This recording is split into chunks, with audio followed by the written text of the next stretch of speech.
Jeudi, c'est 26 mars 2025. Mesdames et messieurs, gros point au cap dominer actualité à matin. Nous allons aller dans le domaine immigration. Côté administration, Donald Trump là arrivé suspend un paquet de demandes de carte verte. Un paquet et demande et résidence permanente, ça n'est le green card là. Donald Trump arrivé et camper et suspend toute demande si là. Et ce sont des demandes de monde qui déjà qualifiés pour résidence, qui fait des années à attendre résidence qui passe des interviews et moun sa yo hautement qualifié, mais administration lui-même li camper toute demande si là yo bagay ça qui fait en pile parler en pile dans média yo et plus précisément immigrants yo là qui gagne en pile qu'est sauté donc moun qui fait demande de résidence qui moins qualifié que catégorie moun sa yo que m'bral parler nous là bagay là vraiment est compliqué. OK, bah là vraiment compliqué parce que moun sa yo retiré résidence là nan mais yo ce sont des moun qui hautement qualifiés. Bon, m'bral ban plus de détails tout à l'heure. Donald Trump là, il prévoit réformer sa dossier élection dans le pays États-Unis avec seulement quelques coups de plume, c'est-à-dire avec quelques décrets. Nous gagnons dossier déportation dans le pays Venezuela qui baille en pile problème. Yon malheureuse qui gagne 9 mois enceinte, et bien c'est l'elle regarder dans télévision, li wè Maril te getan déporté Salvador comme gang. Et tandis que malheureux a pas jamais consacré les casiers judiciaires ni de problème avec la justice dans le pays États-Unis. Rencontré avec Thomas Oman fait connaître lui-même qui c'est responsable qui c'est à frontière yo, li pas jamais getan jeton coup d'œil dans document moun sa yo, li seulement fait confiance avec agent haïtien li dit qu'a font bon travail. Bagay ça ba en pile problème, les médias obligés à voyager par-ci par-là, entrer dans Maison Blanche, relé dans Salvador pour connaître de quoi il s'agit. Les relé Salvador dit c'est pas moi pour relé, c'est Maison Blanche pour relé. Les arrivé dans Maison Blanche dit c'est pas moi pour aller mais qui côté pour aller. C'est pas décausé gain dans pays là, c'est désordre total. Dans Phoenix, Arizona, yo arrivé et retiré 3 policiers non job yo parce que monsieur ça a maltraité yon black man et monsieur son moun qui soude qui même gen problème mental même nèg yo maltraité monsieur ya. N'a continuer toujours être dans politique américaine nan côté Donald Trump privé faire grâce avec yon bon ancien ami commercial Hunter Biden et monsieur relé Devon Asher c'est un nèg qui était bon ami et Hunter Biden qui c'est petit Biden mais kounye ya qui vinn yon opposant qui te témoigné contre famille Biden nan etc. et qui viennent joindre l'amour républicain yo. Donald Trump retire accusation sous monsieur li éliminer accusation sous monsieur li effacer accusation complètement et accusation de fraude monsieur te gagné et des millions de dollars monsieur te payé. Donald Trump complètement effacer toute bagaille ici là yo. Yon juge fédéral bloqué tentative Donald Trump pour le capable fermer Radio Free Europe qui rentre dans même cadre pesé qui gagne pesé sous ces qui gagnait sous VO créole ouais nous pas capable d'entendre depuis avant hier parce que Donald Trump lui-même li fait maintenant toujours dans gouvernement tête chargée ça J.D. Vance li prévoit pour le capable visiter Greenland dans moment et autorité Greenland yo vraiment critiqué visite ça yo relèl yon gros arrogance et puis yo relèl yon agression.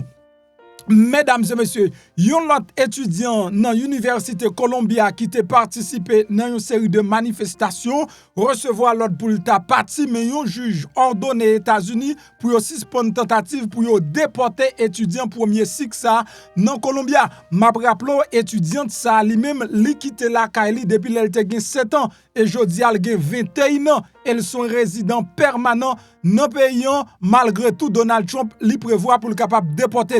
M'a demandé tout le monde pas mettre toute zone dans même panier laisser dans pays ça ou gagner document légal pour habiter. Et gen ancien procureur général Bill Barr qui critiquait juge yo deske yo usurpé autorité et sécurité Donald Trump sous sacré vol déportation yo. Là aussi après retourner sous scène marché encore sous marché parce que les États-Unis accepté pour le capable aider la Russie augmenter exportation liyo, c'est sacré les Bombanabas condamné Jésus donc là les États-Unis li prêt li accepté pour le capable aider la Russie pour la Russie capable bien retourner sous marché rétablir lien commercial liyo et la Russie mande tout pour capable reconnecter une série de banques importantes li gagner dans marché à côté que actuellement li pas ka vendre la Russie dit a fait code Swift liyo donc li mande faut que reconnecter banque plus important liyo pour que li capable accepter yon cessez-le-feu sous la mer Rouge avec pays Ukraine. Dans le pays d'Haïti, nous gagnons un policier Kenya qui disparaît. Mesdames et messieurs, c'est arrivé dans Latibonite. Pour ça, avec un pilote, c'est même nous pral détailler pour vous. Dans rubrique information nous pour matin. Avant toute bagaille, quittez me saluer. Bonjour, bonsoir toutes amis. Comment nous y est? Moi espère en forme si n'a regardé vidéo ça nous là toujours et nous dit papa bon Dieu qui dans celle là gros merci qui fait un cadeau yo jour en plus. Nous pas MPH, zami mi les même PM qui m'appelle Eleni. Belle maman équipe là, li relé MPP. L'autre boule sucre moi yo toujours à chercher yo non pour yo bon moins. C'est tout un plaisir matin pour me passer me fournir une information sur à peine vini moi encourage pour capable abonner à plateforme si là yo parce que plateforme ça app Kembe bien informé et information yo vérifiable, yo vérifié et puis yo authentique mesdames et messieurs. Donc moi encourage pour abonner ici on pas jamais nan fait noir dans ça qui gain pour avec information. Raison que fait moun même c'est parce que nous dit bagay la Jean lié et puis tout ou vin nan même niveau ak n'importe américain ça ka passer dans pays ya dans langue créole là ou même ou bien connaît si c'est très on prend ou pas ka entrer à parler d'une histoire pas gain pied ou pas connait tête li parce qu'on pas tendre langue créole si c'est non travail là y a parler de bagarre là faut gain idée mais faut qu'on entende MPH abonné ou pas pour regret la santé c'est richesse c'est bon Dieu qui baille ça avant rentrer dans toute bagaille avant rentrer dans détail yo moi même m'bral prendre ti vitamine qui bagay ça m'bral prendre ti vitamine pendant m'bral prendre ti vitamine nan bien rapide ça son vitamine m'encourager nous prendre every single day chaque matin c'est ça qui fait différence l'homme très persévérant prend vitamine nous pour nous kembe kon nous en santé c'est très important ça li naturel li retire toute vieille graisse dans corps li bon seulement muscle L'orgue chance pour rencontrer pour mon accolade ou après seulement muscle monsieur ça kon bay nouvelle là li même li gagne mais sous nos Floride et puis ou connaît problème santé c'est une bagaille tout monde gagne mais m'a mando pour passer dans adresse m'ral bon là adresse ça pas jamais jeter et numéro téléphone ça tout kembel parce que me connaît ou a besoin quand même et sous son monde pas fait madame ou fait manger pour grand merci ça veut dire même mon rara ou pas travail. Donc là, adresse ça est important pour vous. Attendez ça. Ah oui, il y a espoir pour jeune guérison grâce à Bridgecare Clinique et Pharmacie. Ou même qui pas contre quand on prale, non chercher un bon docteur, un bon pharmacien qui parle langue ou paie al kay docteur parce que pas d'assurance, eh ben Bridgecare Clinique et Pharmacie viennent dire par étape souffrir. Quel que soit problème ou gagne tant coup, diabète, tension, problème peau ou besoin pas d'y poids ou même garçon qui pas carré mettre rien sous cabane ou pas qu'à camper ou pas qu'à durer ou gain faiblesse qui voulait pour toi aller, Bridgecare Clinique et Pharmacie, c'est solution à guérison là, avec des docteurs compétents, qualifiés, bourrés et expérience. Dans Bridgecare Clinique et Pharmacie, ou avez médicaments à bas prix. Ou pas qu'un transport, y a porté médicaments devant porte la caillou gratis tichiri. Qui sont obtenus pour rejoindre Bridgecare Clinique et Pharmacie. Relez-nous Kounia dans numéro ça 5371 615 67. N'a redit encore 561 615 67. Bridgecare Clinique et Pharmacie, Ch'takol dans 3631 West Woolbright Road Bolton Beach, Florida, tout près Cassé Market là. Bridgecare Clinique et Pharmacie, c'est piscine guérison là.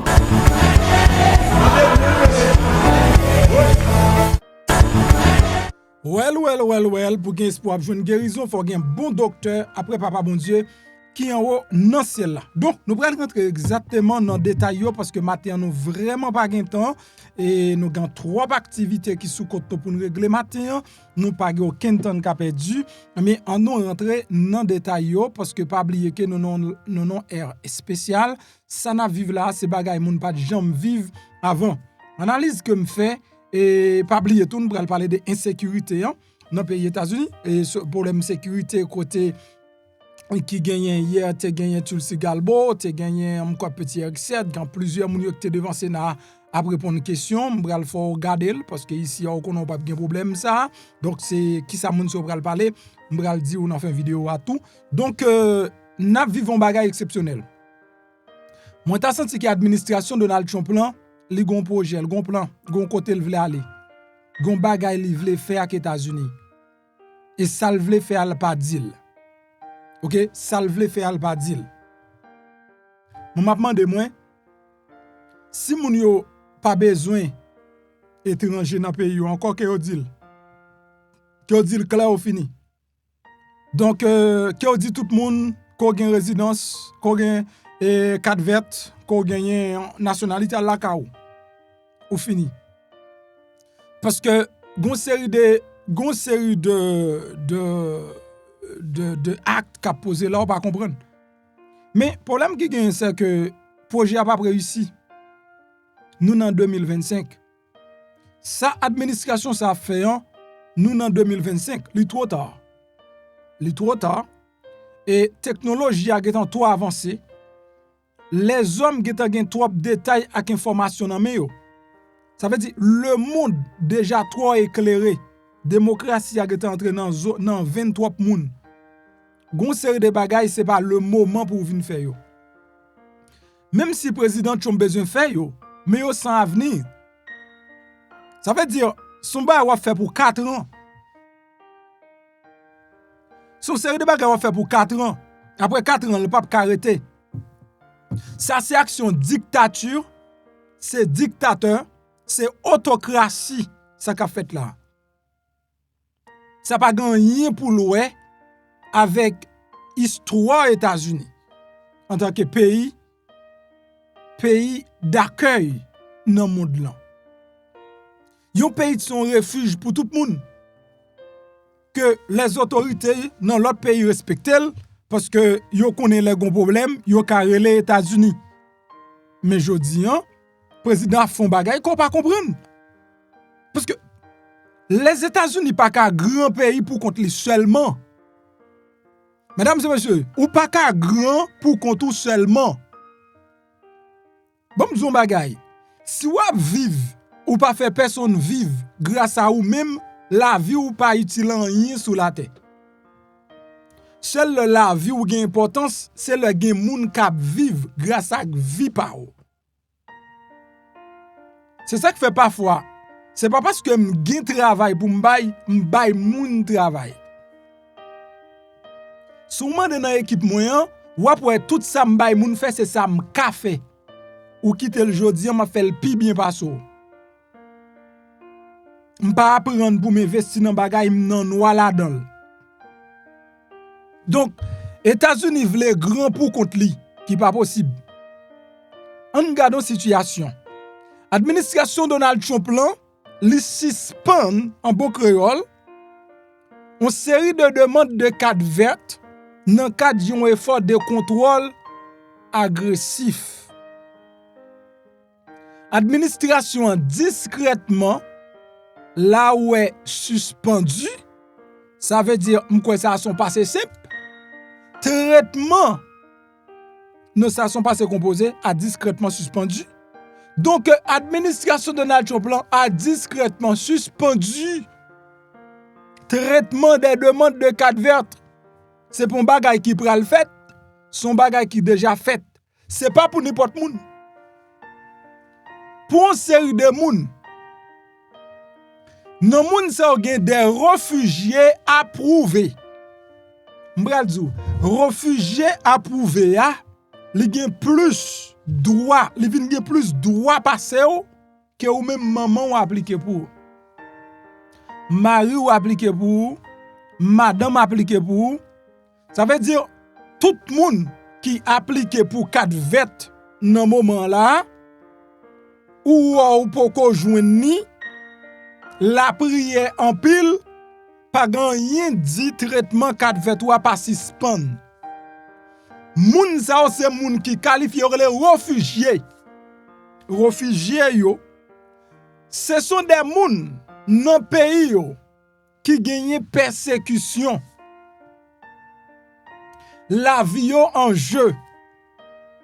Non seulement yo gagne persécution, yo rive prouver que yo gagne. C'est à preuve yo dit yo gagne persécution. Yo font pile étude sous moun sa yo. Yo font paquet interview ak moun sa yo et yo vinn réaliser moun sa yo éligible et yo qualifié, yo rentré yo dans pays États-Unis. Yo gon statut réfugié. Moun sa yo dans histoire monde lan automatiquement yo refusé nan yo éligible ou bien yo vinn éligible, ça veut dire yo approuvé disons automatiquement yo approuvé dans histoire monde lan yo pas jamais refusé moun sa résidence aucun côté sous la terre. Aucun côté sous la terre. Ce sont des gens qui gagnent protection. Ce sont des gens qui gagnent protection l'État. Côté moun sa arrivé, le monde entier doit yo protection. Depuis rivon côté, yo a un statut réfugié. Si moun k'ap recevoir l'argent immigration k'ap recevoir là, li déjà connaît pays, il doit ou protection. Il doit ou protection. Et ou ka aller dans n'importe côté ou dit que moi son réfugié, moi son moun qui gagne protection internationale, moi vle nou bonne protection. Même un policier y a bon pour accompagner ou. Ou est-ce qu'elle fait demande ça, même un policier y a ba ou pour accompagner ou. OK? M'ka arrivé, on prend par exemple, moi gagne protection internationale. Moi arrivé République Dominicaine. M'aller dans bureau, moi dit moi besoin un policier accompagner. Parce que moi c'est un monde qui gagne protection internationale et puis moi vinn là, moi senti moi pas en sécurité, me besoin sécurité. Yo doit me sécurité est gratis, yo touché pour ça. Ça veut dire pas n'importe monde. Service citoyenneté immigration des États-Unis, USCIS, yo récemment ordonné à fonctionnaires yo pour yo suspendre tout traitement de demande de résidence permanente légale soumettre par des immigrants qui t'ont obtenu statut réfugié ou bien asile selon sociaux. Tout le monde qui te fait demande d'asile, qui joigne asile, attendez bien, tout le monde qui fait demande d'asile et qui joigne asile là, on juge réaliser moun sa li éligible, li approuvé pour yo bal résidence. Et mesdames et messieurs, administration Donald Trump là, li campé toute demande ça au moment m'a parlé là. Mesure ça, li pral placer pour le moment nan yon vide juridique migrants sa yo qui déjà joignent asile yo aux États-Unis parce que yo te prouvé que yo te capable persécuter dans pays côté yo sorti ya. Mesure Donald Trump se prend, li déjà prend pour le capable camper demande d'asile, pour le capable camper pas demande d'asile là s'il vous plaît. Moun sa pas nan demande encore, moun sa ou approuvé, moun sa là yo c'est des réfugiés pour ba yo 4 vertus pour yo fonctionner. Après 3 ans, après je ne me rappelle pas, 3 ans après 3 ans pour yo nationalité. 2 ou 3 ans, je ne me rappelle exactement mais moun sa pas 35 ans.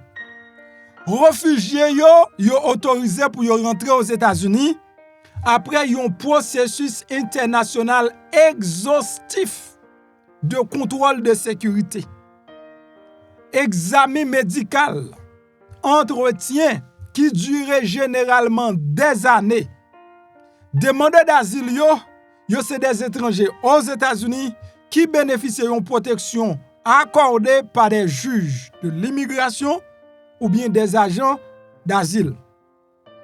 2 catégories de moun sa yo doivent prouver que yo doit prouver que yo risqué d'être persécuté en raison de certaines caractéristiques telles que opinion politique yo, origine ethnique yo, ou bien religion yo.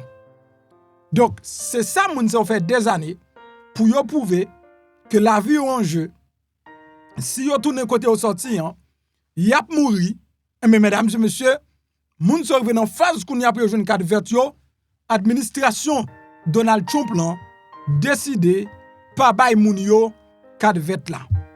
Moun so trouvé dans vide juridique parce que yo pas konn c'est pour yo monter, yo pas konn c'est pour yo descendre, yo pas konn c'est pour yo faire avant, yo pas konn c'est pour yo faire marche arrière parce que tout simplement mes côtés yo trouvé voilà, c'est non route, c'est non kafou sans sens. Yo pas qu'à monter, yo pas qu'à descendre dans moment m'a parlé là, mesdames et messieurs. Est-ce que vous entendez et est-ce que vous comprenez? Est-ce que vous entendez et est-ce que vous comprenez? Dans un communiqué ministère sécurité intérieure, li confirme information ça que CBS bay.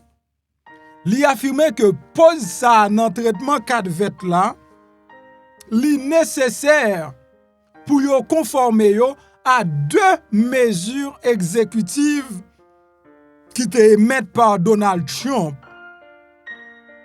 Dans mesures exécutives ça yo, gen yon qui remettait en question procédure de contrôle l'immigration sous administration Joe Biden nan. Donald Trump vin en mesure exécutive, selon mesure exécutive ça, li mette en question contrôle moun sa te subi.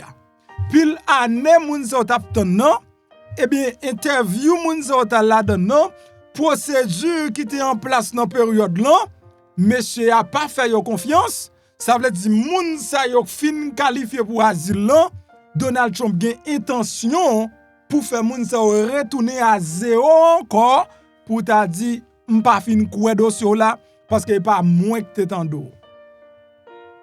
Puisque c'est pas équipe moins que t'entendo, m'pa ka mais pour qu'elle blende pays al fini, blendel pour le faire dans façon pâle. Est-ce que vous entendez?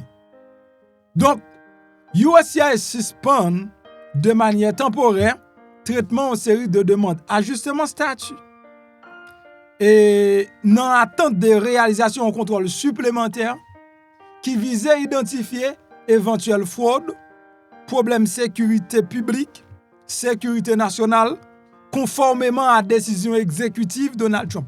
Je me demande, est-ce qu'il a fait tout 4 ans, c'est non ba ça ou seulement y a ou du moins est-ce que il vient travailler? Ou du moins est-ce que c'est ça travail là? Est-ce que c'est ça? Donc, yo suspend même ajustement statut pendant que y a réalisé une série de contrôles supplémentaires cap identifier si gen fraude dans demande de résidence ou te fait dans mariage ou etc. Donc, si ou pas gen fraude, ou met tête frette. Mais fraude là c'est pas fraude ou connaît c'est ça administration ça a dit pas fraude là, c'est lui même qui pas fraude. Et c'est ça le dit fraude là, c'est lui même qui fraude. Ou qui doit te marié avec mari ou avec monsieur nous te fiancé, nous te fait toute bagaille, nous bail toute preuve, tout papier, yo still do yo pas quoi. Et depuis yo pas quoi yo pas quoi ou non chaud. Dans une proclamation présidentielle qui citée par responsable yo, Trump mandé à agence fédérale yo pour yo contrôler, pour yo filtrer au maximum tout étranger qui gagne intention admis entrer ou bien qui trouve déjà dans pays États-Unis.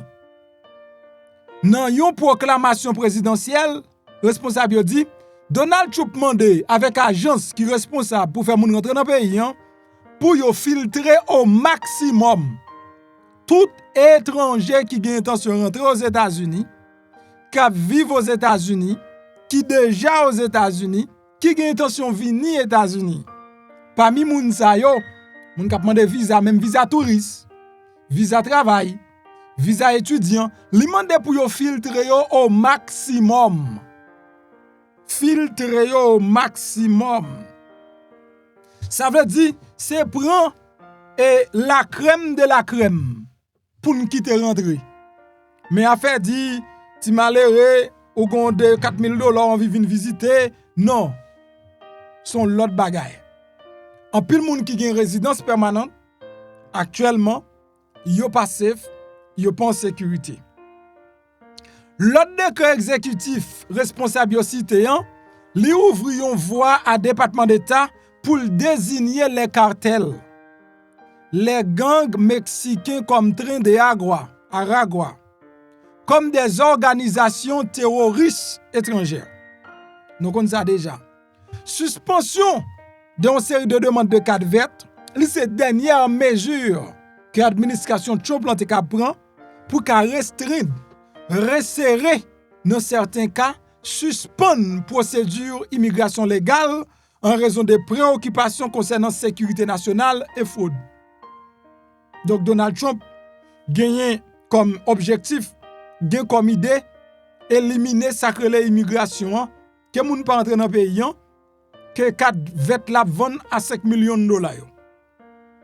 Là qu'on est amtachi dans le pays, moi fait $5 millions, et Donald Trump n'a allongé le bail pour m'acheter 4 vet là dans mail pour mal vivre dans paradis. Mais États-Unis, c'est pas n'importe paradis vraiment. Non, ça n'est pas n'importe paradis. Là, je pense même quitter le 3e ciel, je pense dans le 4e ciel. Faut acheter 4 vet pour $5 millions.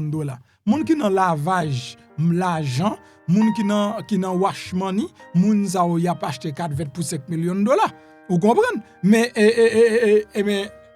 aucun autre moun qui chercher la vie pas ta prétendre pour faire. Suspension de demande ça c'est dernière mesure administration l'État utilisé pour restreindre, resserrer ou même suspendre procédure immigration. Donc ça veut dire là pas gon procédure immigration. M'après dit encore pas mettre yo dans un seul panier. Premièrement, pas faire investissement sur pas ouais qu'on doit faire. Très important. Tout investissement fait à l'étranger. Make sure gon avocat à l'étranger ou mettez pour en charger investissement. Make sure. Ou Saint-Domingue pas prendre encore beaucoup acheter terre, passer pour un avocat. Pas acheter caille comme ça, passer par un avocat. Qui ça avocat ou fait? Yo qui t'a vérifier tout papier, regarder est-ce que terre ça gagne litige, est-ce que caille ça gagne litige sous lui. Mais investir comme n'importe l'autre côté possible. Sou gen 3 cas États-Unis, tendez bien ça m'a dit là. Sou gen 3 cas États-Unis, m'encourage ou vendre yon. Prends comme là, achetons cas en l'autre côté. Sou gen 3 cas États-Unis, achetons cas Brésil. Sou gen 3 cas États-Unis. Saint-Domingue ou Rayan, achetons cas pour nous mettre dans louer. Parce que moi-même affaire rail ou là c'est ou même affaire investissement son lot. Haïti pas que personne qui remet Haïti.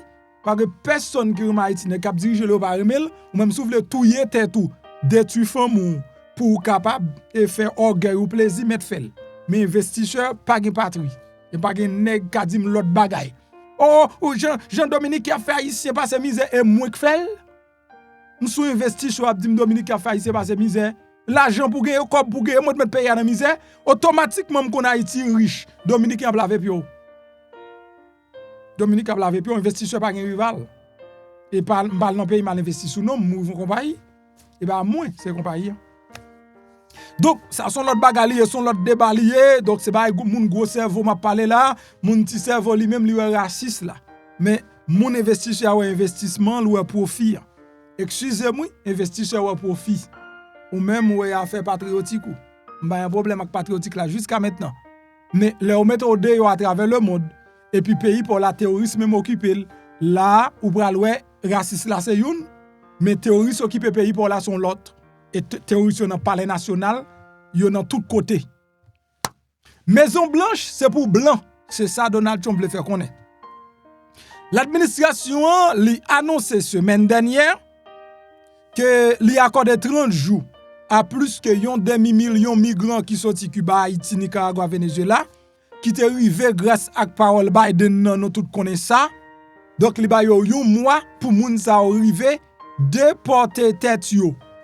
Si yo pas déporter tête yo, attendez bien non. États-Unis dans cadre d'un programme pour déporter tête yo, expulser tête yo même sous peine d'arrestation, expulsion. Responsable Donald Trump yo affirmé que migrants sa yo te sous-estimé par administration Biden non et yo te souligné que programme ça li te entaché de soupçons de fraude. Donc puisque yo dit programme nan te ka gen fraude et non pas fait Biden confiance, donc tout le monde a déporté tête non. C'est ça le dit. C'est ça qui fait hier, qui était 25 ans. C'est ça qui officialisé hier. Donc, programme Biden non, li floche li. Il mande moun yo déporter tête yo. Monsieur le président, al chercher moun yo la kayo. Ou pas gen trop garantie à déporter tête yo. Parce que haïtien m'gon ti slogan dit dehors net. dehors net, la difficile. Parce que 4 ans pas 40 ans de toute manière. 4 ans pas 40 ans. Et m'bral zon di bagay dans 2030 les comme ça n'a plat. Sou vle, ou mettre pas grand nan mon. 2030 les comme ça n'a plat. N'a plat pour nous vivre parce que faut nous souffle. Pour migrant a fait plus que 4 ans. N'tendez a fait campagne pour J.D. Vance une président dans qui côté. Donc pour migrant a fait plus que 4 ans à vivre ça. Ça m'a vivre là. Pour migrant a fait plus que 4 ans à vivre. Immigrant mourir. Administration a annoncé semaine dernière, donc c'est ça, des responsables administration Trump ont également annoncé intention pour contrôler, analyser plus rigoureusement des comptes des médias sociaux des immigrants qui demandent un statut légal, notamment citoyens américains, cadvet et asile. Ça, si nous pas connaît, c'est nous. Si nous disons pas ou ma bail, c'est nous. Mais yon bagay m'a toujours fait. M'a toujours dit nous pas faire nouvelle parce que pas aucun média ouais là même qui fait nouvelle yo bail nouvelle là et si on n'est pas fait le comme ça ou pas doit attendre parce que faut que l'a dit ça l'a dit en côté le sorti responsable administration Trump yo annoncé intention pour yo contrôler rigoureusement contre médias sociaux. Ça veut dire il y a entré très profond dans compte Facebook dans YouTube, dans TikTok, dans Instagram et dans tout gram qu'on gagne dans sous social là, dans réseau social là. Yo dit, moun k'ap mande carte verte, moun k'ap mande résidence, moun k'ap mande asile politique, moun sa yo pa gen privacité encore, pa gen privacy pour yo, y a vérifié, y a analysé et de manière rigoureuse. Même si la plus petite des postes qu'on te fait, mais mon commentaire qui a été fait mal, il a gardé. Et ça que belle là, c'est pas parce que ou pas penser que ou al éliminer contre Facebook ou pour qu'on ait pas jeune non. Non parce que c'est persécution il a fait, c'est persécuté, il a persécuté. Il a fouillé toute veine dans kalalou pour regarder comment il est capable de contrecarrer. Mais dans quelle situation nous y est là, jodi a pendant m'a parler ensemble avec vous là. OK? Agence examine depuis longtemps information médias sociaux migrants qui mandent une série d'avantages en matière d'immigration, mais le nouveau plan li pral obliger candidat à soumettre compte médias sociaux yo pseudonyme yo à gouvernement pour examen. Yo pral exiger ou pour bay lien médias sociaux pour yo capable passer l'examen pour yo est-ce que ou pas parler mal des président Donald Trump. Est-ce qu'on pas parler mal? Parce que nous dans dictature, pas démocratie, c'est la dictature, c'est l'autocratie. On appelle le chat par son nom. C'est dans ça nous est là. Liberté d'expression vient pas gagner. C'est ça n'a vivre là. Ou pas gen droit pour dire ça pour ba opinion. C'est ça n'a vivre là. Sinon ou pas joindre service immigration qu'on besoin. Agence te qu'on fait ça. Mais yo dit qu'on y a même yo pral passer non niveau qui plus difficile, plus rigoureuse. Donc mes amis, et conseil moi pour nous, c'est pas mettre jeunes non seul panier ou même qui se famille réfléchir ak penser parce que bagay yo a plus difficile de yo. Chaque jour, y a vinn plus difficile. Donald Trump voulait réformer toute élection américaine. Par décret, oui s'il vous plaît, élection. Donald Trump voulait dicter comment pour élection faite. Dans ti 4 ans ça al vinn faire là. Président Donald Trump signe hier mardi a une mesure exécutive de grande envergure qui visait reformer l'élection américaine, qui t'a exigé une preuve documentaire de citoyenneté pour qu'a inscrit, pour qu'a voté dans l'élection. Elle exigeait également que tout bulletin vote yo recevoir yo jour scrutin. Si don bulletin vote yo pas recevoir jour scrutin pas compté. Ordonnance affirme que les États-Unis pas appliquer de manière adéquate exigence électorale fédérale yo qui par exemple interdit à État yo pour yo compter bulletin vote yo recevoir après jour scrutin, c'est-à-dire bulletin yo recevoir après jour scrutin, s'il pas arrivé, voyez le jeter ou bien interdit non citoyen pour yo inscrit pour voter. Selon Donald Trump, ça semble que non citoyen voter pour lui qui fait le vin président là peut-être parce que s'il dit yo ba non citoyen yo droit pour yo voter comme les élections aujourd'hui, peut-être non citoyen te voter pour lui.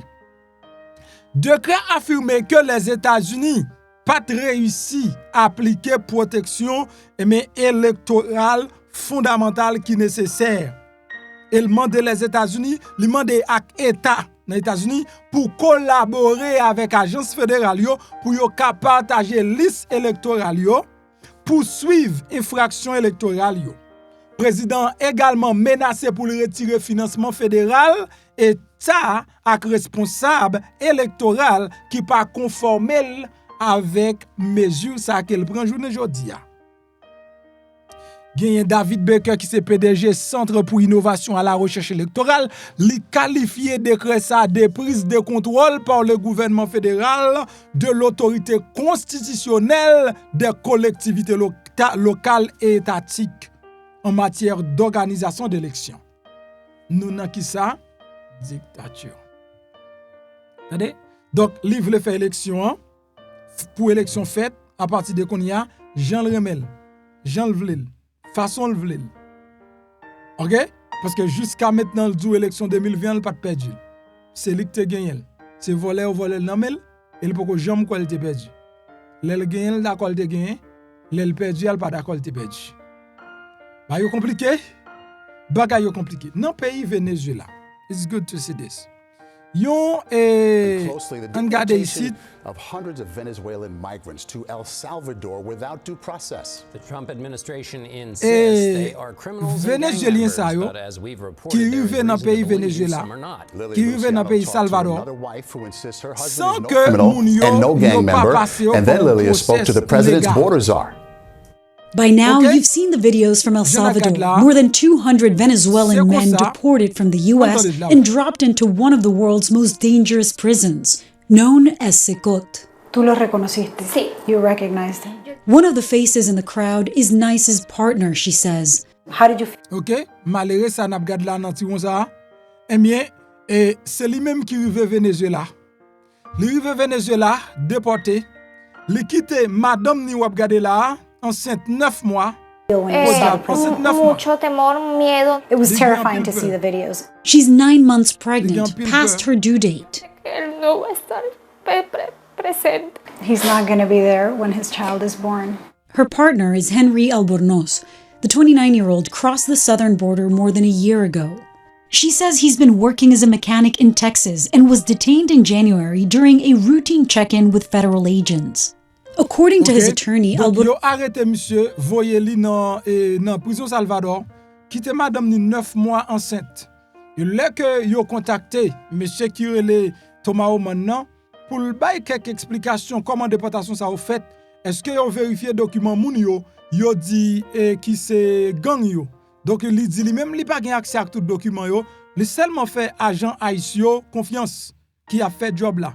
Donc rivé n'importe moun yo prend depuis au Salvador, couper chevaux, mettre en prison, perdu sa prison féroce qui gagne dans Salvador et puis sortant de la date 7. Yo dit monsieur puisque moun yo pas gain casier judiciaire, qui sort dit de ça? Monsieur dit il pas connaît parce que c'est pas tout le monde qui c'est gang qui gain casier judiciaire. Comment nous Highest levels of déterminer ICE, yo c'est gang? the men and women of ICE, Immigration and Customs Enforcement, who built that manifest, who went to each of these files, spent hundreds and hundreds of hours investigating each and every one of these people, that they are in fact, every one of them, a member of TDA. How do you know they are all members? Have you seen that evidence? I have not drilled down every file. Again, I'm trusting the men and women who do this for a living. Is it possible that the administration made a mistake by sending 238 men saying that they are TDA members, assuring that they're all TDA members without us seeing I'm not what the worrying evidence mistakes is? at all, but I can tell you this, not every gang member has a criminal record. And Lily Luciano joins us now from Washington. Lily, yon record criminel, donc yo juste pour moun yo voye yo nan prison comme si comme ça. Mesdames et messieurs, m'vle faire non vivre, ça n'a vivre là. Li même image ça n'a pas cap gadel, son policier, c'est 3 policiers qui fait violence sur un black, nèg yo maltraité nèg la, bay nèg la presque 10 coups de poing, nèg la soude, nèg la pas tande, ni sa policier a dit parce que gon blanc seulement qui relait, qui dit gon moun qui vole téléphone ni, et puis ces nèg là yo accusé. Malheureusement, malheureux a pas de kon rien dans ça qui passé hein. Donc après plusieurs temps, yo te même dit il était agressé policier, li pas respecté policier, li te résisté à arrestation etc. La justice retire charge là sous black là et puis actuellement et 3 policiers ça qui te fait bagay ça eh bien OK donc 3 policiers ça qui te fait bagay ça yo obligé retirer 3 nèg yo nan job yo. C'est comme ça bagay yo dans pays États-Unis. Monsieur wap gade là relè Devon Archer. Devon Archer c'est un ancien collaborateur Hunter Biden. Hunter Biden c'est petit garçon président Joe Biden. Monsieur li te gen accusation pour fraude et monsieur te doit prendre un bon petit temps en prison. Donc monsieur ta doit prendre un bon petit temps en prison, 1 an 1 jour en prison. OK, monsieur ta doit prendre 1 an 1 jour en prison. Donc comme monsieur li te témoigne contre la famille Biden, il t'a fait qu'on ait une série de accords commerciaux qui fait petit Biden fait des millions de dollars. Il vient bon gens ami Donald Trump. Actuellement, yo bay monsieur en grâce complet et dans grâce là, yo effacé accusation des millions de dollars monsieur te gen pour le payer, li pas payer. C'est comme ça payant yé dans moment n'a parlé là. En pile nan moun qui tandem, yo te kontan don radio relè VOA Creole. Malheureusement ou pas tandel, mais VOA Creole li passe nan liste pile média sa yo. Donald Trump li choisi fermé. Gen Radio Free Europe, donc Radio Liberty, donc radio ça son radio tout.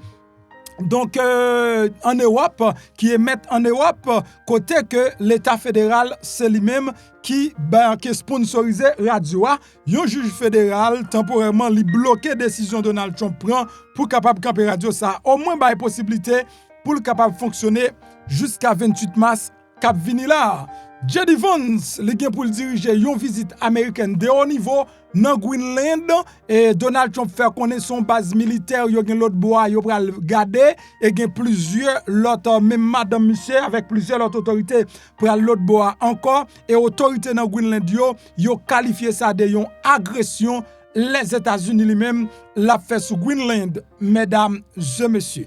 Demoiselle wap gade là, li gagné 14 ans dans pays États-Unis, li relè Yoon Seo Chung, donc li c'est yon moun qui rete États-Unis, li sorti Corée du Sud, li étudié, li gen 4 vet li sont résidents permanents. Donald Trump décidé de déporter parce que tout simplement li te participé dans des manifestations donc pour te participer ensemble avec moun qui t'a manifesté pour Hamas yo mais li sorti Corée du Sud li pas gagné pour leur bagay comme ça. Donald Trump décidé de déporter. Donc avocat campé pour dire non, ça pas ka fait. Est-ce qu'il pas déporter? Est-ce qu'il a déporté? Ça nous pour qu'on connaît comment ça va le passer. Pour ça, c'est lui-même qui est plus important parce que les affaires cheval m'gen pour m'quitter autant de et comment monsieur Damio qui livre toute sécurité pays États-Unis dans la rue. Donc yo t'a répondre question comité sécurité dans Sénat, m'vle quitter autant de comment yo t'a parler répondre question yo mais avant bam et montrer ça qui a passé là aussi mandé li dit pour que li capable accepter un cessez-le-feu et dans la mer Noire avec Ukraine donc faut qu'il yo retirer sanctions sous dol. Les États-Unis finalement accepté pour yo ka aider la Russie mais qui ça bay la Russie comme échange y a aider augmenter ou bien augmenter agrandir exportation li yo et négociation pour négocier négociation avec l'Ukraine et puis il a retiré une série de sanctions sous dol. Les États-Unis accepté que li pral aider la Russie, stimuler l'exportation agricole yo, rétablir accès à système paiement après que Kremlin li exigeait assouplissement des sanctions occidentales en échange de un cessez-le-feu donc dans la mer Noire. Mais ça Kremlin mandé retirer un peu sanctions sous dol et demandé pour yo rétablir connexion banque li yo pour le faire commerce dans banque là à banque yo avec tout pays dans monde là normalement pour le accepter cessez-le-feu et les États-Unis li accepté. Annonce ça pour mettre les États-Unis avec alliés européens yo dans gros tête chargée parce que yo même yo te là pour te mettre en pile sanctions sous la Russie. Ça relait crucifier Jésus, bon ou Barnabas. Dans la Tibonite, mesdames et messieurs, force de l'ordre yo tenté récupérer un véhicule mais faut yo style poko capable. Donc yo perdu un policier kenyan tout qui t'a disparaître toujours dans base ça vient dans la Tibonite. Donc yo pas connaît qui côté monsieur ça a fait. D'après dernière information qui rive vinn joindre nous là. Les États-Unis ont fait face avec un gros bout de tonton danger. C'est parti danger petit, c'est danger plus que danger. Qui danger lié, c'est qu'il y a discuté les dossiers secrets PIA sous une application qui relève Signal. C'est juste une petite application de WhatsApp comme ça, ou à contacter. Eh bien, mesdames et messieurs, qui pas sécurisé. Donc, Madame Galbo, t'as semblé pas fait job là bien. Yo te devant Sénat, yo t'a répondre une question. Avant ou tendel, pas oublier, soit à peine vini sous plateforme moi yo, ou pour que j'aime tende parler de l'huile de désenvoûtement, c'est seulement ici en l'existe. Après ça, c'est juste en Israël ou à joindre. L'huile ça son l'huile bon Dieu te fait me découvrir après que en rien pas de carré dans même, l'argent pas de carré dans même, business pas de kakembe, c'était monter descendre, grand pile témoignage qui bail déjà sous lit. Sous senti ou fatigué à clavier et ou t'as senti un fétiche qui empêche de fonctionner, ou t'as senti un main spirituel qui bloque chaque sourement l'écraser, essayez l'huile de désenvoûtement ou capable bail témoignage pour. En pile mon utiliser l'huile de désenvoûtement. L'huile de prospérité, c'est toi qui marches ensemble, son paquet, toi à vendre $105. C'est toi qui l'huile, 30 ml pour $105. Donc, mais, yo pas en pile, mais témoignage yo vraiment efficace. M'encourage au prendre une. Pour prendre, pendant regarder vidéo là, regardez dans description vidéo si vous même sur YouTube, regardez dans description vidéo ou ap joindre link là, cliquez sur lui, placez commande ou bien vous pour la cao. Donc, ou du moins, au cap fait zèle. Numéro à garder la zèle sous lui, fait zèle $105. Ajoutez-nous sur WhatsApp, voyez adresse pour nous, avec nom complet, n'a voyez pour tout, non adresse. Tant de fin vidéo avec des témoignages qui a vraiment fait impact sur la vie, parce que moi-même, ça me dépense de l'huile de désenvoûtement, li plus que ça, dépend des témoignages mon yo bay. D'accord? Entendez, et messieurs, dames, sécurité, et puis nous avons des témoignages là à la fin. Any disruptions, either opposed or in favor to the witnesses, will result in prompt removal from the hearing room, and my encouragement to the U.S. Attorney to throw the book at the person disrupting the hearing. No offense, but we all came to hear the witnesses, no one else in the room. Director Gabbard, I understand you'll make a statement for the panel of witnesses. Thank you, Mr. Chairman, Vice Chair, members of the committee. Thanks for the opportunity for us to be here to present you the intelligence community's 2025 annual threat assessment. I'm joined here this morning by my colleagues from the CIA, DIA, FBI, and NSA. Our testimony offers the collective assessment of the 18 U.S. intelligence elements making up the U.S. Intel community and draws on intelligence collection and information available to the IC from open source and private sector and the expertise of our analysts. This report evaluates what the IC assesses most threatens our people and our nation's ability to live in a peaceful, free, secure, and prosperous society. As you know, we face an increasingly complex threat environment that is threatening us here at home and our interests abroad. I'll begin by focusing on what most immediately and directly threatens the United States and the well-being of the American people. Non-state criminal groups and terrorists putting American lives and livelihood at risk. Then I'll focus on the key nation states who have the capability to threaten the interests of the United States. In this complex environment, non-state and state actors are able to exploit or take advantage of the effects of each other's activities. Conventional and asymmetrical capabilities, even the traditionally weakest of actors are able to acquire from available advanced technologies, creates an even more complex and serious threat landscape. First, I'll highlight the threats presented by several non-state actors. Cartels, gangs, and other transnational criminal organizations in our part of the world are engaging in a wide array of illicit activity, from narcotics trafficking to money laundering to smuggling of illegal immigrants and human trafficking, which endanger the health, welfare, and safety of everyday Americans. Based on the latest reporting available for a year-long period ending October 2024, cartels were largely responsible for the deaths of more than 54,000 U.S. citizens from synthetic opioids. Mexico-based transnational criminal organizations, or TCOs, are the main suppliers of illicit fentanyl to the U.S. market and are adapting to enforcement and regulatory pressures by using multiple sources and methods to procure precursor chemicals and equipment, primarily from China and India, many of which are dual-use chemicals used in legitimate industries. Independent fentanyl producers are also increasingly fragmenting the drug trade in Mexico. The availability of precursor chemicals and ease of making illicit fentanyl have enabled independent actors to increase illicit fentanyl production and smuggling operations in Mexico. Cartels are profiting from human trafficking and have likely facilitated more than 2 million illegal immigrants encountered by law enforcement at the U.S. southwest border in 2024 alone, straining our vital resources and putting the American people at risk. Criminal groups drive much of the unrest and lawlessness in the Western Hemisphere. They also engage in extortion, weapons and human smuggling, and other illicit and dangerous revenue-seeking operations, including kidnappings for ransom, forced labor, and sex trafficking. These and other human traffickers exploit vulnerable individuals and groups by promising well-paying jobs while confiscating their identification documents. They operate in the shadows, exploiting lawlessness in various areas and using coercion and intimidation to control their victims. While these key drivers of migrants are expected to persist, heightened U.S. border security enforcement and deportations under the Trump administration are proving to serve as a deterrent for migrants seeking to illegally cross U.S. borders.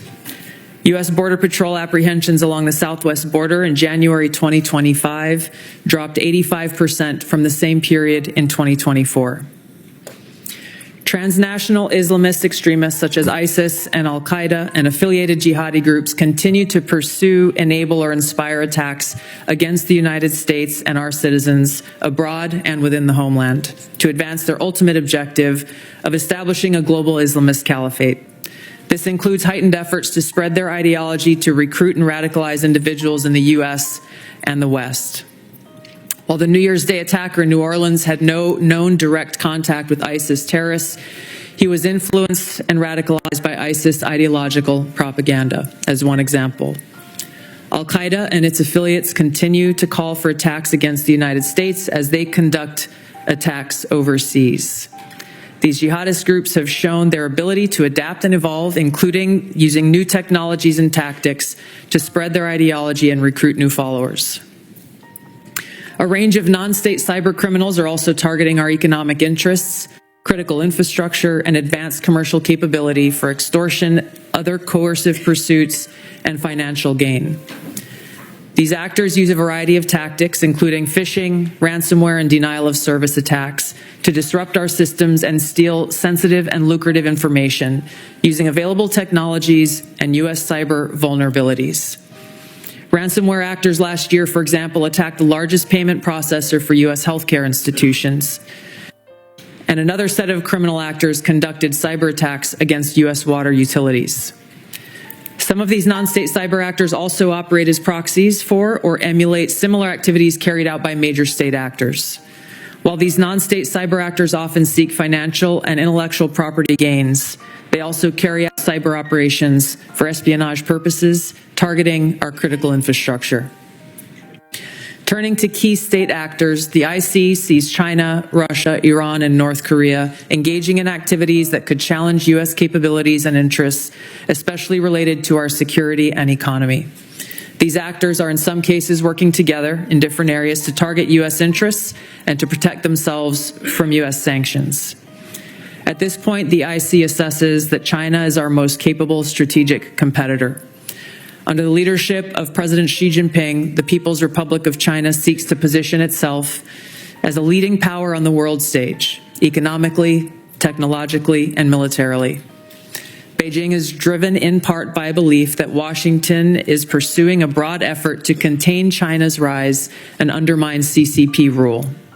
China's most serious domestic challenge is probably China's slowing economy and potential instability if socioeconomic grievances lead to large-scale unrest. Growing economic tensions with the United States and other countries could also weigh on China's plans for economic growth and domestic job creation. China's military is fielding advanced capabilities, including hypersonic weapons, stealth aircraft, advanced submarines, stronger space and cyber warfare assets, and a larger arsenal of nuclear weapons.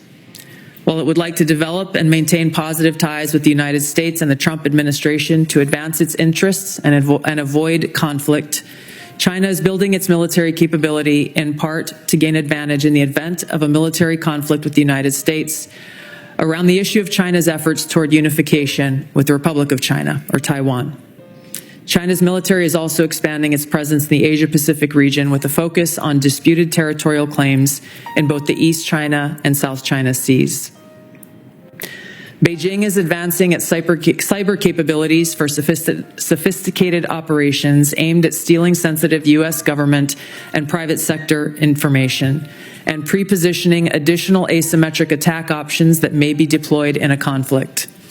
China's cyber activities have been linked to multiple high-profile breaches, including last year's massive compromise of U.S. telecom infrastructure, commonly referred to as Salt Typhoon. Beijing currently dominates global markets and strategically important supply chains, for example, with the mining and processing of several critical minerals. In December, China imposed an export ban to the United States on gallium, germanium, and antimony, all of which are important to the production of semiconductors and our defense technologies. This was in direct response to U.S. export controls on chips and to broadly limit PRC access to advanced chips and chip-making equipment. China also aims to compete in other critical global industries, including AI, legacy semiconductor chip production, biomanufacturing and genetic sequencing, and medical and pharmaceutical supply production. Leveraging often heavily state-subsidized production at greater scale, lower costs, and weaker regulatory standards than required in the West, Beijing's strategy has given it a leading position in many parts of these sectors and supply chains that support them. In 2023, for example, China had 5 first-in-class domestic drug approvals and 3 FDA approvals. Turning to Russia. Russia's nuclear and conventional military capabilities, along with its demonstrated economic and military resilience, make it a formidable competitor.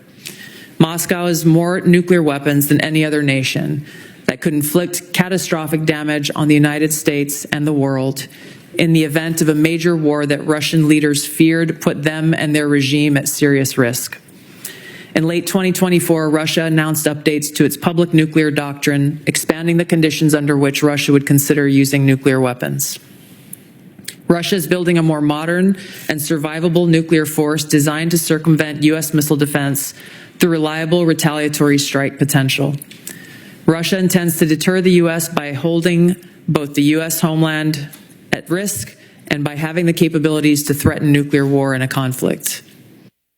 Russia's developed advanced cyber capabilities and has attempted to pre-position access to U.S. critical infrastructure for asymmetric options and make it a persistent cyber threat.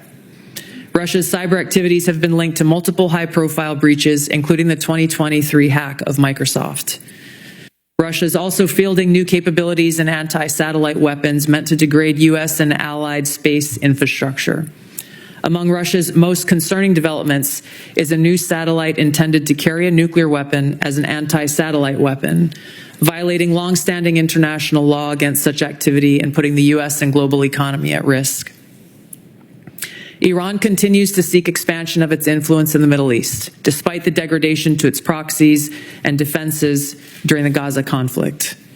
Iran has developed and maintains ballistic missiles, cruise missiles, and UAVs, including systems capable of striking U.S. targets and allies in the region.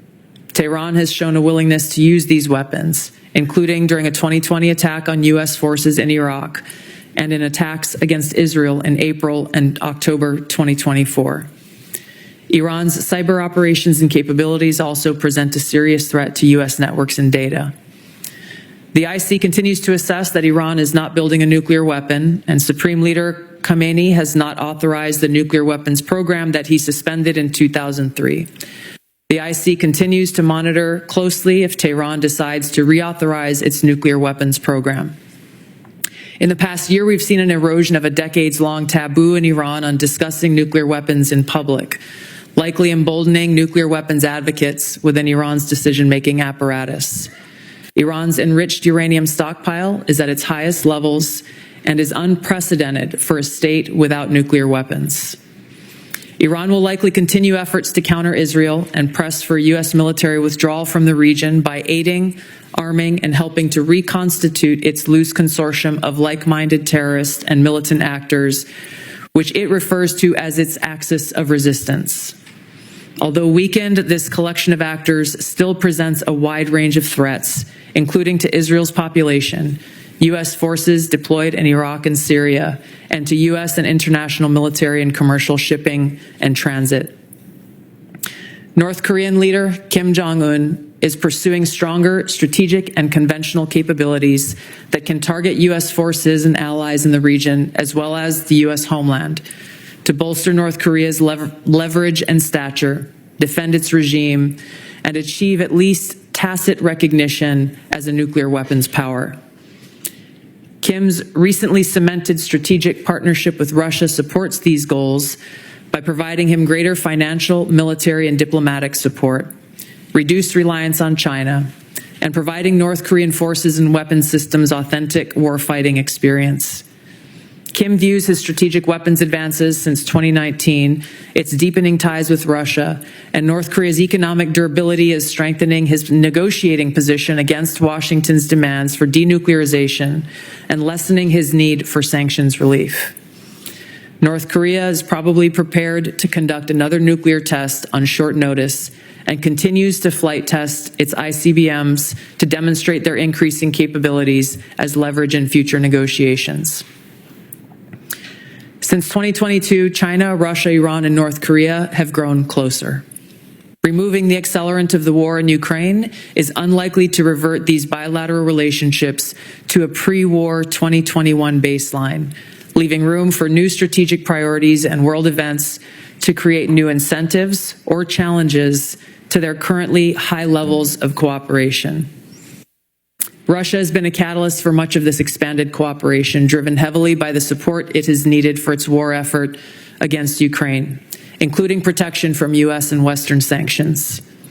In addition to its exchange of military and other resource capabilities with North Korea, Russia has relied more heavily on China's financial and defense industry backing, and also has increased combined military exercises with China to signal shared fortitude against the United States and U.S. allies in the Asia-Pacific region. With Iran, Russia has also expanded financial ties to mitigate sanctions. Iran has become a critical military supplier to Russia, especially of UAVs, in exchange for Russian technical support for Iranian weapons, intelligence, and advanced cyber capabilities. In conclusion, the threats that we see to U.S. national security are both complex and multifaceted, and put the lives, safety, and well-being of the American people at serious risk. As the heads of the American people's intelligence community, we will continue to provide the President, Congress, and our warfighters with timely, unbiased, relevant intelligence to keep the United States secure, free, prosperous, and at peace. To the American people specifically, our intelligence community exists to serve you and to ensure your safety, security, and freedom. Thank you. Thank you, Director Gabbard. As I mentioned in my opening remarks, the annual threat assessment for the first time lists cartels and traffickers as the very first threat. Director Patel, I'm pleased to say that the FBI's Little Rock field office has been doing its part in addressing this threat. The field office, along with other federal, state, and local law enforcement agencies, have arrested nearly 300 immigrants in my state in 2025 so far. Could you provide some color about the nature of the threat these illegal immigrants have posed, not just to Arkansas, but our nation, perhaps including some of the details of the horrific offenses they've committed against the American people? Thank you, Mr. Chairman. Mr. Vice Chairman. Witness will suspend. The greatest threat to global security is Israel, and the whole world knows it. Stop funding Israel! Stop funding Israel! Stop funding Israel! Stop funding Israel! So that protester was a Code Pink lunatic, saying the greatest threat to world peace is funding Israel. I will observe, for the benefit of the audience here and on television, that Code Pink is funded by Communist China as well, which simply illustrates, speak up now if you want to be removed as well, whoever's saying that.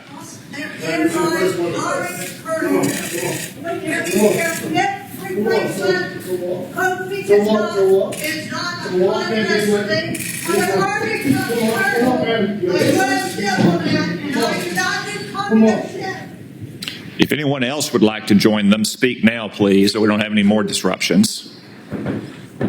As I was saying, the fact that Communist China funds Code Pink, which interrupts a hearing like this about Israel, simply illustrate Director Gabbard's point that China, Russia, Iran, North Korea, and other American adversaries are working in concert to a greater degree than they ever have before.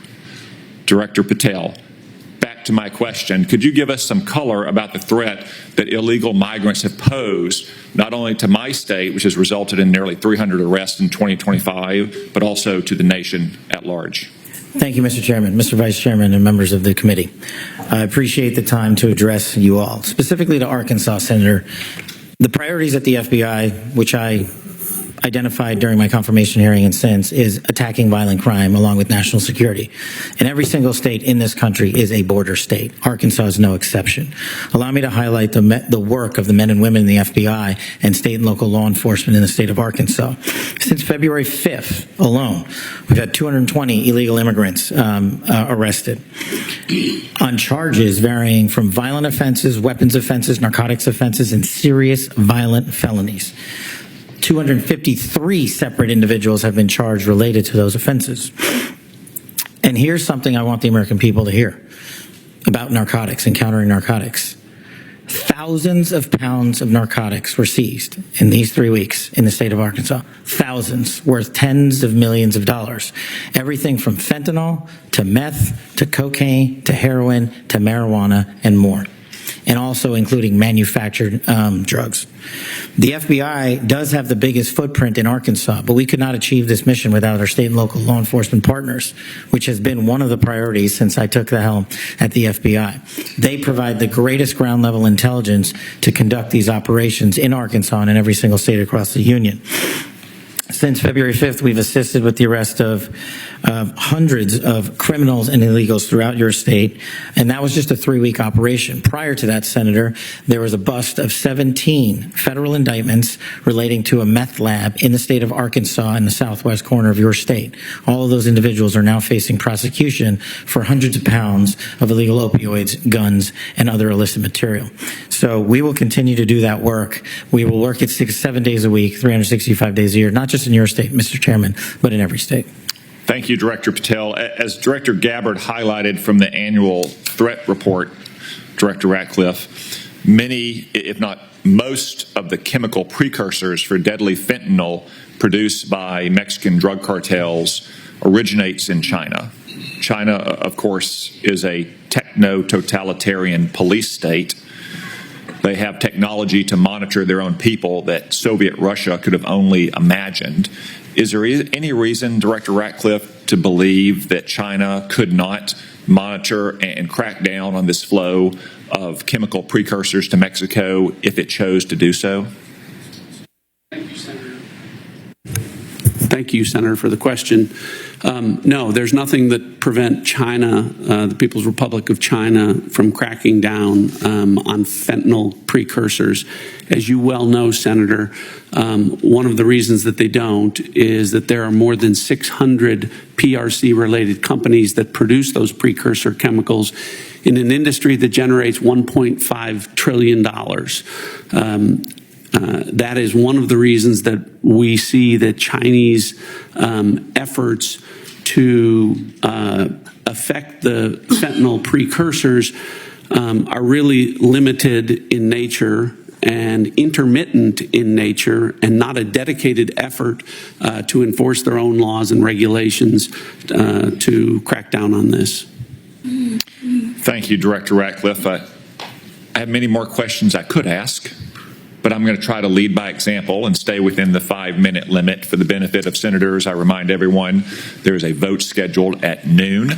I hope to finish the open portion of this hearing before that vote closes, after which time we'll move to the closed portion. The Vice Chairman. Thank you, Mr. Chairman. I'll be happy to take your extra 13 seconds, but I want to go back to what I addressed at the outset. I mean, this was not only sloppy, it not only violated all procedures, but if this information had gotten out, American lives could have been lost. The Houthis had this information, could reposition their defensive systems. So I want to get a little more information about this. Director Gabbard, did you participate in the group chat with Secretary of Defense and other Trump senior officials discussing the Yemen war plans? Senator, I don't want to get into the specifics. Ma'am, were you on? You're not going to be willing to address. So you're not, are you denying, will you answer my question, ma'am? You were not TG on this group chat? I'm not going to get into the specifics. So you refuse to acknowledge whether you were on this group chat? Senator, I'm not going to get into the specifics. Why are you going to get into the specifics? Is it because it's all classified? Because this is currently under review by the National Security Council. Because it's all classified? If it's not classified, share the text now. As the White House previously stated, is it classified or non-classified information on this text? I can confirm. Director Ratcliffe, were you on the group chat? Senator, I was on a signal messaging group. So you were the John Ratcliffe on that chat? I was. Thank you. Thank you. Can I provide some context, Senator, to that? Yes, but I've got a series of questions. Well, but I think it's important because at the outset you made a couple of comments about signal messaging using encrypted apps. So that we're clear, one of the first things that happened when I was confirmed as CIA director was signal was loaded onto my computer at the CIA, as it is for most CIA officers. One of the things that I was briefed on very early, Senator, was by the CIA records management folks about the use of signal as a permissible work use. It is. That is a practice that preceded the current administration to the Biden administration. Director Ratcliffe, I've got a series of questions. If you're making the statement, the signal is a secure channel. No, can I answer that? It is. I've got a series of decryption. So to finish, I understand encryption. It is permissible to use to communicate and coordinate for work purposes, provided, Senator, that any decisions that are made are also recorded through formal channels. Right. So those were procedures that were implemented. My staff implemented those processes, followed those processes, complied with those processes, and finally, just please. So my communications, to be clear, in a signal message group were entirely permissible and lawful and did not include classified information. Well, we will make that determination, because if it's not classified, share the text with the committee. Let me go on. Director Gabbard, you are the security executive and set access guidelines for classified information. Did you contact the defense secretary or others after this specific military planning was put out and say, hey, we should be doing this in a SCIF? There was no classified material that was shared in that. So then if there was no classified material, share it with the committee. You can't have it both ways. These are important jobs. This is our national security.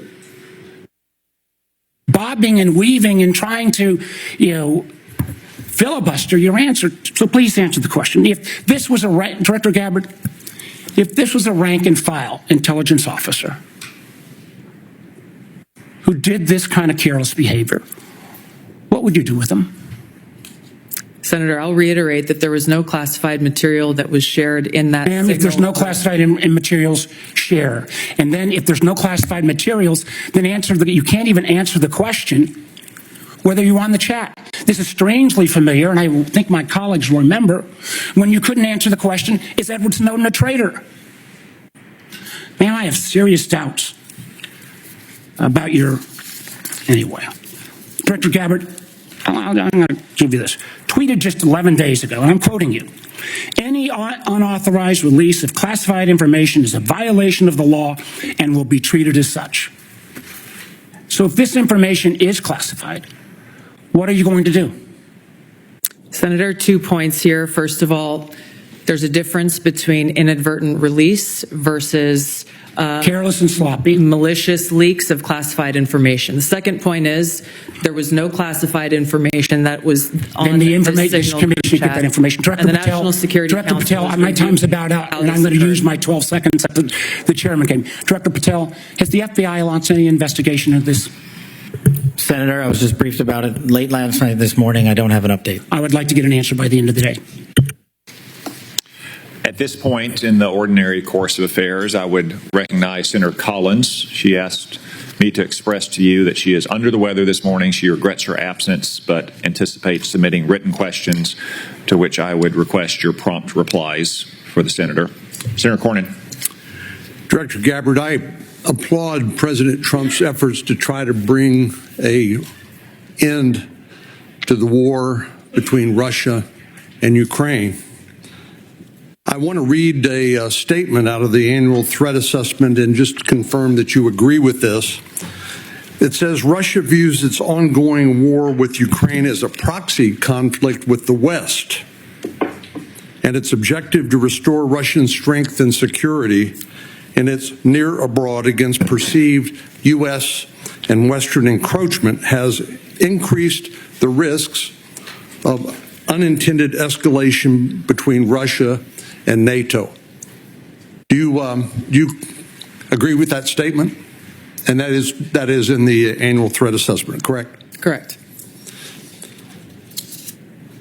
I'd like to refer to an AP story, Associated Press, dated March 21st, 2025. The title of the article is Western Officials Say Russia is Behind a Campaign of Sabotage Across Europe. This AP map shows it. Mr. Chairman, I'd like to ask unanimous consent that speak made part of the record. Without objection.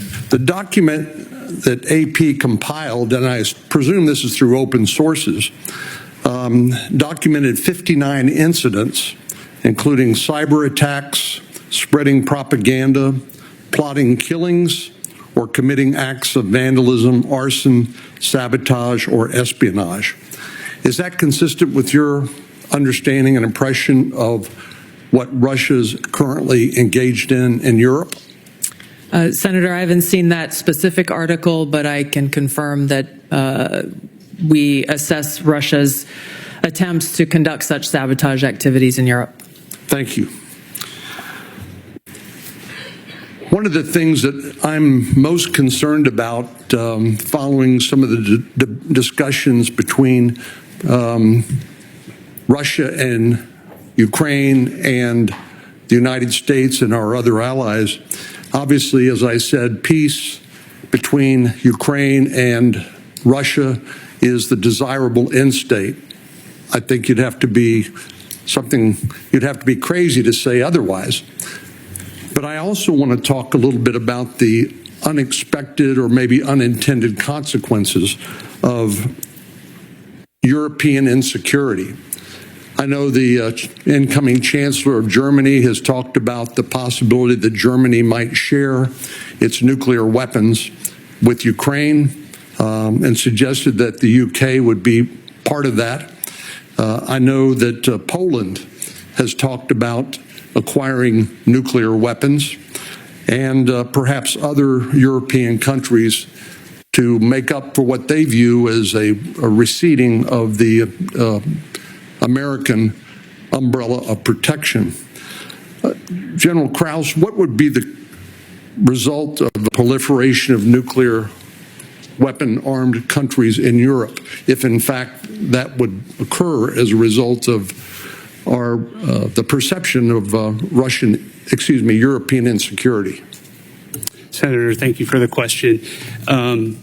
One of the things that the intelligence community works very hard on is to understand who has nuclear weapons throughout the planet. And as discussed in the opening statements, both by the chair and by Director Gabbard, the proliferation and the increase in the types and the lethality of nuclear weapons is one of the things that we have to track and we as a nation are going to have to face. It has changed dramatically in the last 5 years and will continue to change over the next 5 years. The addition of additional countries which have their own deterrence policies and will act in a nuclear dialogue, or the presence of those weapons, the security of those weapons, the movement and the threat of use of those weapons complicates the environment by which all of us will operate and will complicate all of the decisions by which all future conflict and the political decisions that we support of the decision makers. It makes the world a more dangerous place, does it not? Senator, yes, it does. And just by way of history, Ukraine used to have the third largest arsenal of nuclear weapons on the planet, but as a result of negotiations between Russia and Ukraine and the United Kingdom, the Budapest Memorandum documented a commitment by Russia and the United States to protect the territorial integrity of Ukraine in exchange for them giving up their nuclear weapons. Did I correctly summarize the content of the Budapest Memorandum back in 1994? Yes, Senator, you did, and Ukraine willingly gave up its weapons for the protection of others. Thank you very much. Senator Wyden. Thank you, Mr. Chairman. And obviously, my colleagues and I feel very strongly about the war planning meeting over unclassified phones. Obviously reckless, obviously dangerous. Both the mishandling of classified information and the deliberate destruction of federal records are potential crimes that ought to be investigated immediately. And I want to make clear that I'm of the view that there ought to be resignation, starting with the National Security Advisor and the Secretary of Defense. Director Ratcliffe and Director Gabbard, have you participated in any other group chats with senior Trump administration officials in which classified information was shared using phones that weren't cleared for such information? Question for the two of you. Senator, thank you for the question. I haven't, your question was, have I participated in any other group chats sharing classified information? To be clear, I haven't participated in any signal group messaging that relates to any classified information at all. Okay. Director Gabbard? Senator, I have the same answer. I have not participated in any signal group chat or any other chat on another app that contained any classified information. Yeah, and I just think it's important to follow through here. Would the two of you cooperate with an audit to confirm that that is that is the case? I have no objection. Senator, I'll certainly comply with any follow-up that the National Security Council would deem appropriate. But again, to be clear, the use of signal message end-to-end encryption applications is permissible and was, in this case, used permissibly, at least to my understanding, and in a lawful manner. The seriousness of this is so clear. That's why I want to have an audit, and both of you gave me an answer indicating that you would be open to that, and I appreciate it. Director Patel, you weren't in this particular group chat, but have you participated in any chats on unclassified phones with other administration officials relating to national security? And if so, on what other topics? Thank you for your question, Senator, and not that I can recall. Okay. Question I have for you, Director Gabbard, involves this question of Elon Musk wasn't going to see the military's China war plans because he said he, quote, has business in China and he would be susceptible perhaps to that. That was his comment. So as DNI, you're responsible for security clearance policies across the government. Under your watch, How are you going to go about carrying out this obligation? Because I think it obviously is a very significant one in terms of American national security. Thank you, Senator. As you know, the Office of the Director of National Intelligence provides oversight over these different 18 intelligence elements. Leaders within those elements are empowered with that responsibility to uphold the trust that the American people have placed in them. In this example that you cited, both Secretary Hegseth as well as President Trump completely denied the assertion that Elon Musk was going to receive any kind of classified war plan brief pertaining to China or any other country. So on the question of whether the president has the prerogative to get clearances is really the area that I want to touch on, because you're formally responsible for security clearance policies, and that's why I'm asking about it. So can a president decide who gets the clearance? Yes. So what about your role? You're formally responsible for security clearance policies. That is also true. So how do we resolve it? President just gets his way. The elected president and commander-in-chief has the authority to provide a security clearance to those who he deems necessary. Mr. Chairman, and to the ranking member, I think we have to have a further discussion on this and figure out what the ground rules, are. I think it's clear what the director says. I just think we need more clarity, because I think you have the formal responsibility for security clearances, and now we've heard that this somehow is going to be the president's project, and I think we ought to have further discussions. Thank you, Mr. Chairman. Senator Langford. Mr. Chairman, thank you. Thank you to all of you. Your service to the country. It matters. There are a lot of citizens of our country right now that have much greater security in their life because of the work that you do and the people that are working around you do. So I just want to say I appreciate that. For the folks in Oklahoma, they would definitely want me to be able to say thank you for your service. Let me ask a couple of questions on this. Director Gabbard, let me start with you on this. Iran has been listed as one of the top sponsors of terrorism for a very long time. They are the primary armors of Hezbollah, of Hamas, of the Houthis. They're arming the Russians to be able to kill Ukrainians.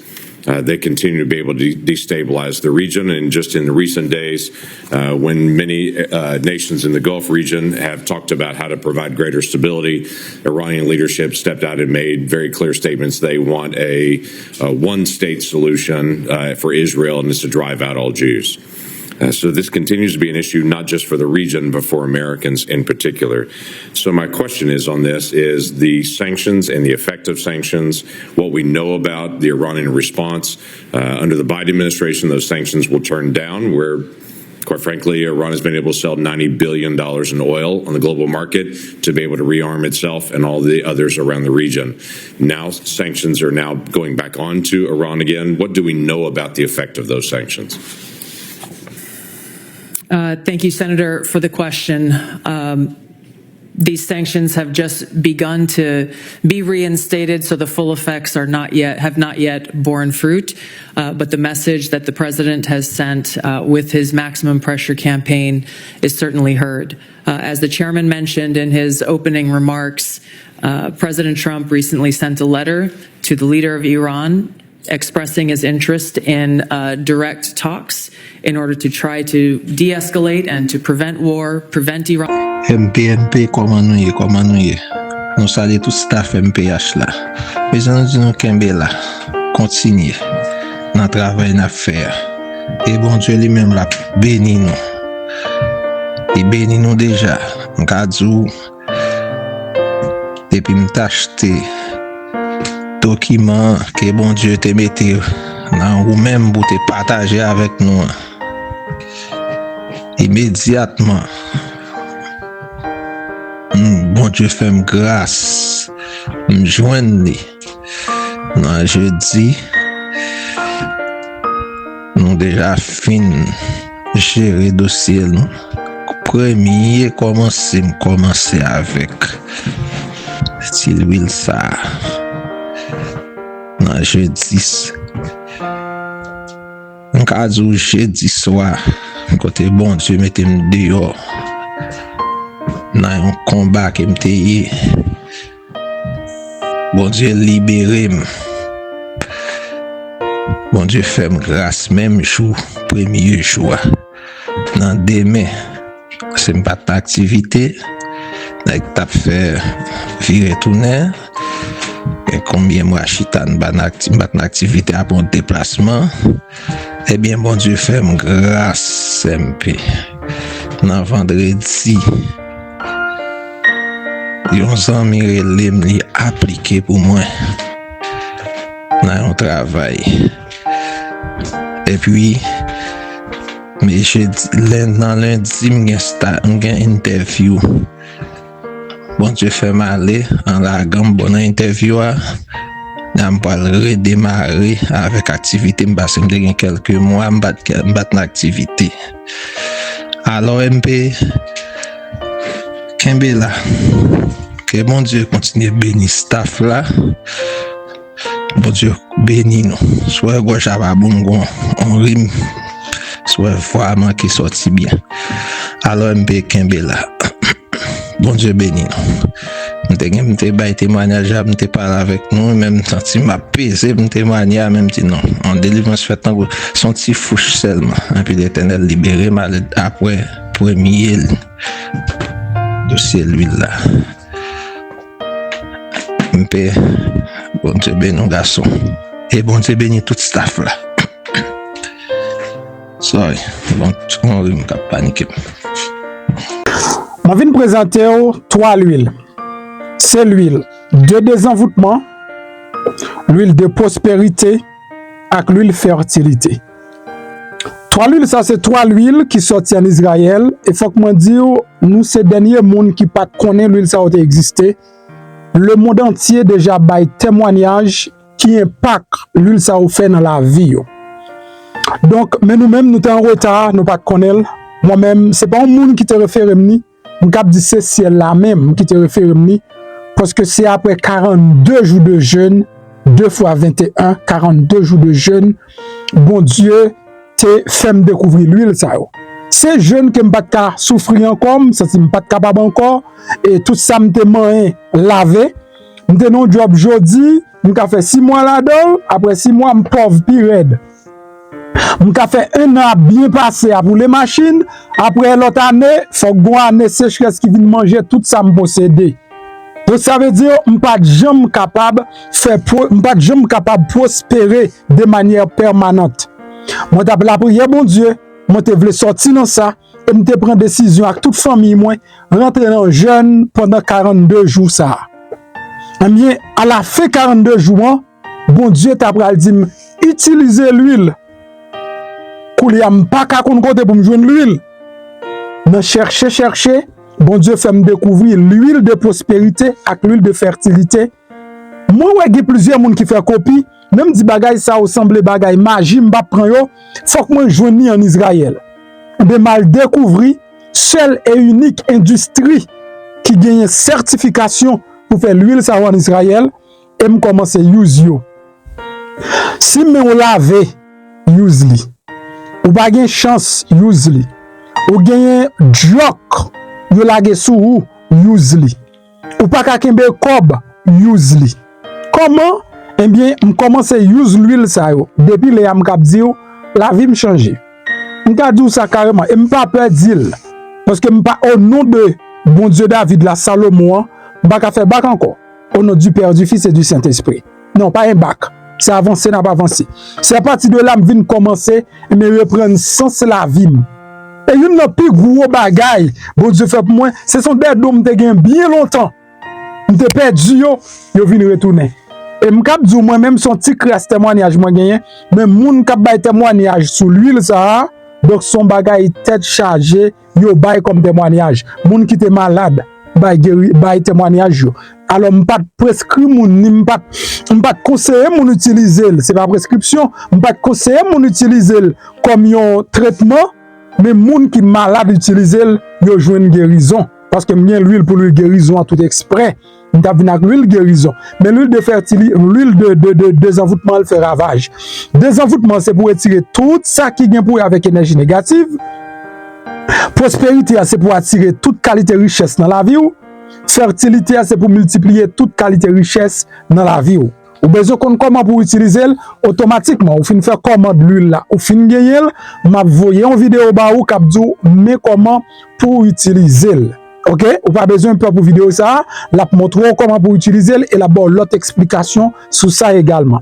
Sous besoin yo dans link ça dans link vidéo gagner et website là ou ka placer sur website là si ou pas ka placer sur website là tout donc numéro téléphone ou sur écran li gen zel sous li ou ka faire zel là et puis comme ça au café zel là c'est $105 pour 3 l'huile yo sur website là c'est $105 lié tout jusqu'à ce que le prix a changé c'est si tarif yo changé parce que c'est en Israël le sauter avec yo si vous faites payer plus pour venir avec yo prix yo tout a changé et là ça m'a déjà communiqué nous prix yo donc au cas placer commande sur website là et au cas faire sous zel m'encourage à sur website là tout parce que n'a tout gain toute information yo et puis n'a voyer le baou la cao nous fait shipment yo chaque semaine sous fait semaine ça ou a journée semaine prochaine s'il vous plaît même j'ai avec un pilote fanatique moi qui utilise l'offre utiliser tourner vinn ba un témoignage ou a encourager l'autre monde yo tout pour yo sortir dans gros fait noir spirituel qui nous y a pas oublier richesse c'est 90% spirituel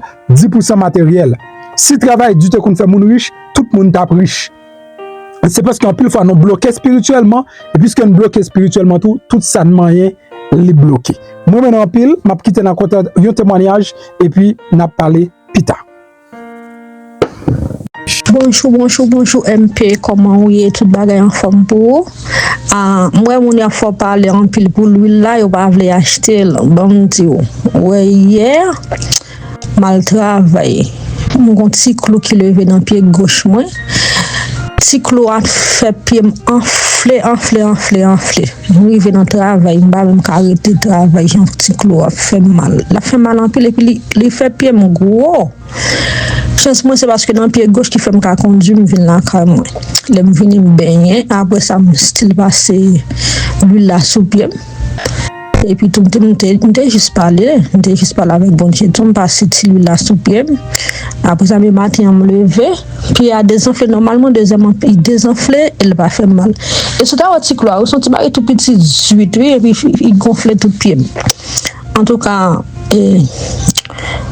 ça c'est témoignage pas moi ou capable quitter dire ça dans les faire nouvelle plus tard ou capable dire mon ça veut dire quantité ça que vous dit et l'huile là bon pourlia ça c'est l'huile gros ça qui puis gros on dépasser ça qui désenvoûté c'est lui même que me dépasser dans pied ou capable quitter ou capable dire ça dans nouvelle plus tard comme témoignage pas moi. Parce que quand c'était ça ou dit lui là bon pour lui au contraire moi même il bon pour plus bagaille toujours. On va faire photo de grâce couloir pour moto et puis à des temps désenflé et puis à tellement gros on te saisi tout le monde à travers la cité Jean-Pierre était gros enflé était enflé clair qu'on a pu me descendre normalement pas même cas et me retourner là à moi qu'on a fait va faire mal puis descendre puis normal. Pendant que vous regardez la vidéo, regardez à droite, vous voyez un bouton qui est en noir qui marqué souscribirme. Ça c'est espagnol. Si c'est en anglais, tu as marqué subscribe. C'est en français, tu as marqué s'abonner. Cliquez sur le bouton ça. Là, on finit cliquer sur lui, vous voyez une petite cloche bon côté. Cliquez sur cette cloche là tout. Sur cette cloche là, vous voyez l'abonner automatiquement le passe sous première option. Ou après flèche là sous deuxième option. Retirez flèche là sous deuxième option, mettez sur première option que c'est tout. Ça veut dire chaque fois monter une vidéo ou joindre une notification. Et puis pas oublier la like en bas vidéo ça.